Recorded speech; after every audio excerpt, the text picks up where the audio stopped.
बन के सी पिपल देना पत्थरा ना निशाने लाए, 100 कड़े पानी दे सी लाला दे उत्ते पाए।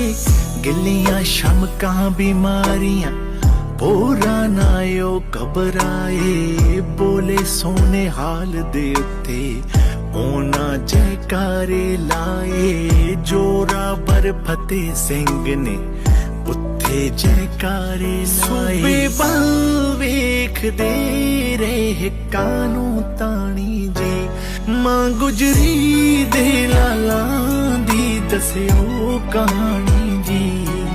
अपने बच्चियां नू दस्यो कहानी।